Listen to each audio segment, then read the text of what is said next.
Téléspectateurs, téléspectatrices, bonjour et soyez les bienvenus. Aujourd'hui, nous recevons dans notre studio Monsieur Dalla Sylvain. Il est le coordonnateur de ADRI. Monsieur Dalla, bonjour. Bonjour madame. Pouvez-vous vous présenter s'il vous plaît? Alors, je suis Sylvain Dalla, je suis coordonnateur de projet au sein d'une organisation non gouvernementale. Je suis diplômé de formation spécialisé en relations internationales et coordonnateur de ADRI. ADRI, c'est l'Académie de diplomatie et relations internationales. Alors, dites-nous, qu'est-ce qui vous a motivé à étudier la diplomatie et les relations internationales?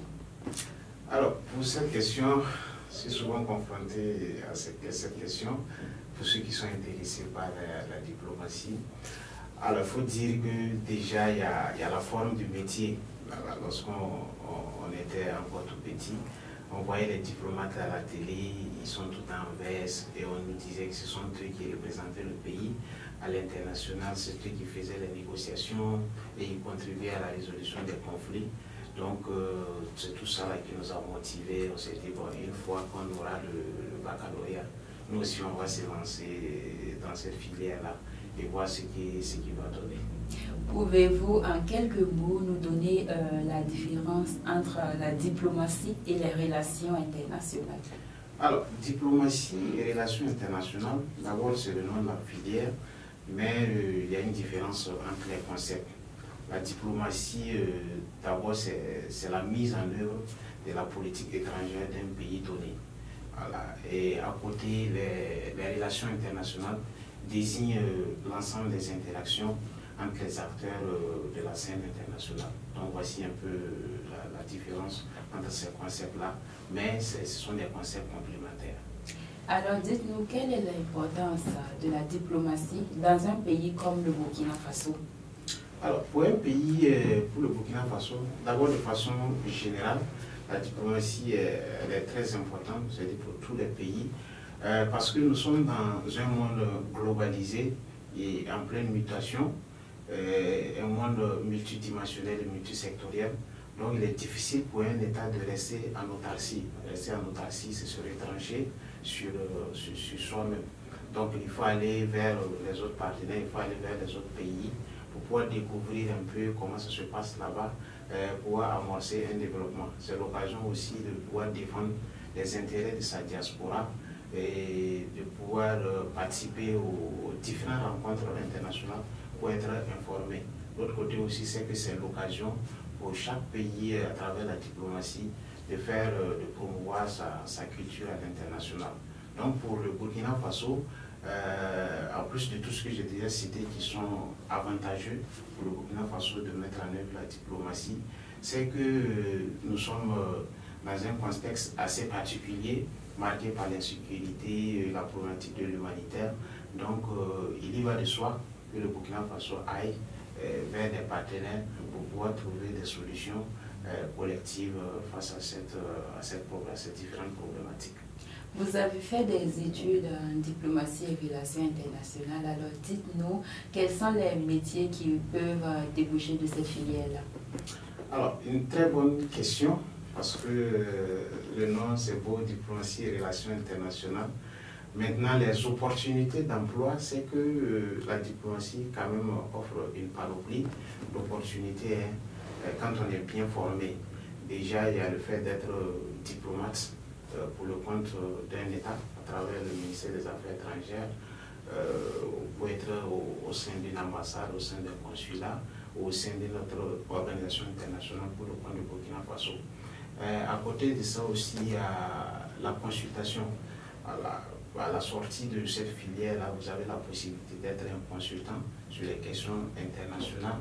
Vous pouvez également vous lancer dans le monde des médias en tant que journaliste, parce que la diplomatie, quand même, vous apprenez à travers cette filière-là beaucoup de choses sur la communication et les médias de façon globale. Donc on retrouve des alumni ou des formés en diplomatie et relations internationales dans le monde des médias. Aussi, il y a les organisations internationales ou les organisations non gouvernementales. Alors, vous pouvez vous retrouver là-bas en tant que responsable de programme, chargé de projet, comme moi qui suis coordinateur de projet au sein d'une organisation internationale.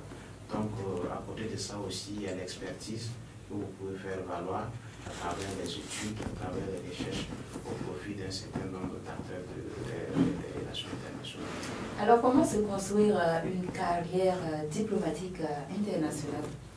Alors, pour se construire une carrière diplomatique internationale, cela nécessite d'entrer de jeu une discipline, il faut une autodiscipline. Quand je dis l'autodiscipline, c'est de se lancer dans une formation pointue. Alors, il faut avoir une très bonne formation sur les questions de diplomatie et relations internationales. Il y a des structures au Burkina Faso qui offrent ces formations. C'est de un. De deux, il faut développer des compétences communicationnelles et rédactionnelles assez pointues, voilà, pour pouvoir prétendre à l'international. Il faut également comprendre les langues étrangères, en plus du français, il faut comprendre des langues comme l'anglais, l'allemand, le mandarin, etc. Cela va vous aider à vous propulser et à aller de l'avant. On peut ajouter également l'actualité, ça veut dire qu'il faut être informé à tout moment. Nous avons souvent des modules de focus sur l'actualité internationale. Donc l'idée c'est d'être informé pour pouvoir affronter l'international. Si vous vous contentez juste du national, il est difficile pour vous de pouvoir construire une carrière diplomatique et internationale. Et le dernier point, c'est le réseautage professionnel. Travailler à asseoir une bonne base de données en matière de réseautage professionnel, cela pourrait être utile pour vous dans vos missions internationales ou dans vos aspirations à l'international. Alors, vous organisez chaque année un séminaire de formation qui s'appelle ADRI. Est-ce que vous pouvez nous dire concrètement en quoi cela consiste? Alors, c'est vrai, ADRI, pour 2023, nous serons à la 3e édition. ADRI, c'est un séminaire de formation, donc c'est le nom qui est ADRI, Académie de diplomatie et relations internationales. Donc, c'est un séminaire de formation qui vise à promouvoir les connaissances et les métiers de la diplomatie et des relations internationales auprès des acteurs de la paix et du développement. Donc, c'est un cadre de renforcement des capacités, c'est un cadre d'initiation, de compréhension, d'analyse des questions, des modules, des connaissances liées à la diplomatie et les relations internationales. Et nous sommes à la 3e édition de cette année. Et le séminaire se tiendra les 29 et 30 juillet 2023 du côté de l'Université du Burkina Faso. Et le séminaire sera animé vraiment par des fonctionnaires internationaux, des experts et des spécialistes en relations internationales, des anciens ambassadeurs et également des anciens chercheurs qui sont dans ce domaine-là. Voilà, donc pour cette année, on aura principalement des modules tels que comment intégrer les organisations internationales, des modules sur la géopolitique, la géostratégie, des modules sur le plaidoyer et influence internationale, également sur la diplomatie sanitaire, parce que c'est un point très intéressant aussi et qui a étudié avec la COVID-19 qui a fait trembler un peu le monde. Il est important de voir un peu quels sont les défis, les enjeux liés à la question sanitaire. Donc voici entre autres modules qui seront développés au niveau de ce séminaire-là. Alors, quels sont les défis actuels des relations internationales? Oui, les défis actuels des relations internationales sont énormes. Parmi ces défis, les principaux défis, c'est notamment la question de la géopolitique et de la rivalité interétatique. Donc c'est une chose qui est connue pour ceux qui suivent un peu les médias. Il y a des tensions entre les superpuissances et il y a un jeu politique qui se joue sur la scène internationale qui constitue vraiment un défi pour les relations internationales pour les États. À côté de ça, il y a le flux migratoire. Vous voyez, aujourd'hui, la migration, c'est une question cruciale que chaque État essaie de traiter, soit seul ou en coalition, c'est-à-dire en regroupement, pour pouvoir trouver des solutions idoines. À côté des flux migratoires, il y a la menace transnationale. On parle de menace transnationale. Il faut entendre par là le terrorisme que le vit au Burkina Faso, par exemple, des organisations organisées, des organisations criminelles qui sévissent dans les États et qui vont au-delà d'un seul État, donc tout le terme transnational. Il y a également la question de la technologie. Voilà, aujourd'hui, on parle d'intelligence artificielle, on parle de technologie numérique. Ça ne se limite pas à un seul pays. C'est une problématique qui concerne plusieurs États. Il y a ces avantages, mais il y a également ses limites. Et donc, c'est de travailler en un commun accord pour pouvoir trouver des solutions voilà, à cela. Je peux noter également les inégalités économiques. Alors, pourquoi on parle souvent des pays du Sud et des pays du Nord? Donc, ça veut dire qu'il y en a qui ont une économie assez élevée, il y en a également qui ont une économie basse. Et cette inégalité-là demeure un défi mondial qui doit être visité. Voici entre autres quelques défis. Alors, pour revenir à la formation, dites-nous comment faire pour participer. Est-ce que c'est ouvert à tous? Est-ce qu'il y a des critères de participation? Ou comment ça va se passer? Alors, d'entrée de jeu, il n'y a pas de critères en tant que tel, mais quand même, il faut avoir un niveau, peut-être le baccalauréat, je ne sais pas, mais ça concerne toute personne qui s'intéresse à la diplomatie ou aux relations internationales, qui veut comprendre comment ça fonctionne, qui veut comprendre quels sont les portails, ça veut dire les sources, les endroits où on peut aller pour saisir les opportunités à l'international, qui veulent savoir comment entreprendre à l'international, qui veulent vraiment se lancer aussi peut-être dans le protocole diplomatique, parce qu'il y a toute une panoplie d'opportunités autour de cette filière-là. Donc c'est ouvert à presque tout le monde, que ce soit étudiants, chercheurs, journalistes, responsables au sein d'une ONG, d'une association, d'une structure étatique. La formation elle est ouverte à presque tout le monde. Voilà. Alors, dites-nous, M. Dalla, selon vous, comment la diplomatie peut-elle contribuer dans la lutte contre le terrorisme au Burkina Faso?